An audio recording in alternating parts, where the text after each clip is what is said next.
Yeah, I mean, Tyler's obviously give a lot of credit to them. They won the game. I thought the game was we went into an executed game plan great.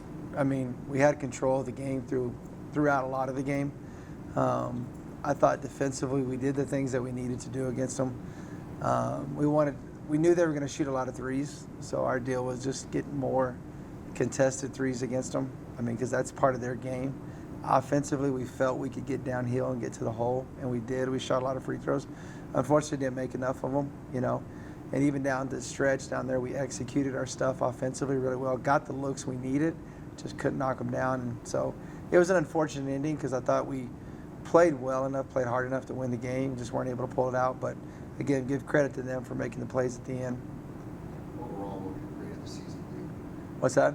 How would you grade the overall season? I mean, honestly, I'm more of a guy that looks towards what direction, where we going, how we finish, and stuff like that. So, I mean, I would say it's mid B, high B. You know, I mean, I think that we can do. There's a lot of things that we got to do better. You know, if you asked me early on in the season, I probably would have changed that answer. You know, but I really do love the direction that we're heading and what we've been doing. You know, recently. I mean, even look up to that last game where we're talking about there with Tyler. I mean, kids played really hard. They played really hard, and that's something that, you know, we've got to continue to build off of. When you look kind of towards, you know, next season, obviously, are there a few things that you can pinpoint that you really want to work on with the players that are going to be coming back that you feel like you need to improve ahead of next year? Yeah, that's a great question. I think consistency is what we got to get better at. You know, just being overall consistent in every aspect of the game. When you look at the teams that are playing this time of year, consistency is one thing you can point to. And I think the teams that we've had in the past that have been there, the consistency was there. You know, even like go back to that first year, we were very consistent from game to game, whether it be defense, offense, whatever the case may be. So really preaching to those kids, being consistent on both ends of the floor with what we're trying to do. So I think that would be the big thing. When you talk about consistency, I mean, you know, what would that really entail? Is it about stamina? Is it about consistent effort? You know, how would you kind of break that down? Another great question. I think it encompasses it all. You know, consistent effort all the time, consistently being in the right spot defensively, offensively, consistently executing what we're trying to do. You know, and so there's all that stuff that plays a role into it. But, you know, I think when you talk about that word consistency, it does encompass a lot of stuff. And so to be more specific, yeah, I think in every area, you know, from the players to the coaches to everybody, we got to be more consistent.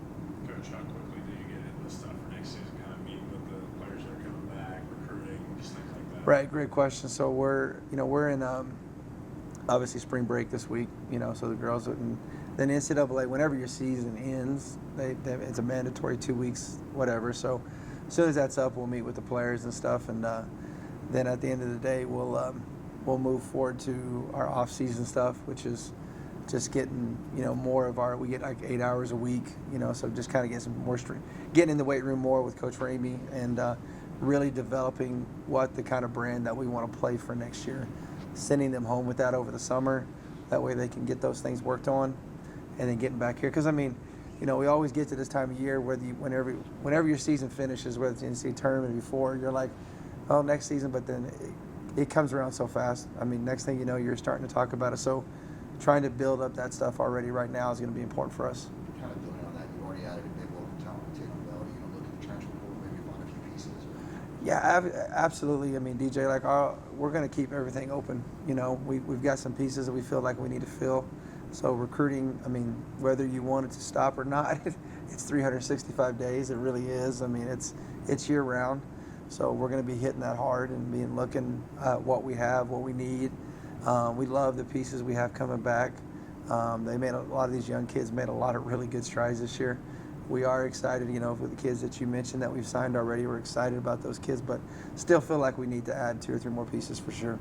Speaking of pieces that are leaving, obviously Carly been an integral part of this offense for the last couple of years, especially with you at the home. And then Nylon came along, and then Jayla's. It seems like she's been a bottom forever. Just kind of them into this program. Yeah, it's, you know, we talked about this in our post-game press conference there at the tournament, and it's hard because you have 3 kids, like you mentioned, with Jayla and Carly. Both have been here with me the entire 3 years, and both have been staples of this program with what they've helped us accomplish. You know, so that'll never be forgotten and lost on me at all. And I love those two, and it's been amazing. You know, Nylam's been here for 2 years with us and came in and provided a lot of stability to our front line and had great production for 2 years and just been a fantastic kid. So not only, you know, the thing about when you lose kids, you hurt, the on-the-court stuff obviously hurts all the time. It's when you get to the off the court and the relationships that you have with these kids, that's what's hard to let go, because you're really close with them, and knowing that it's time for them to move on to their next adventure, you know, it's hard. But I'm proud of all three of them. I love all three of them, and their mark is going to be forever etched in Lady Buff history for sure.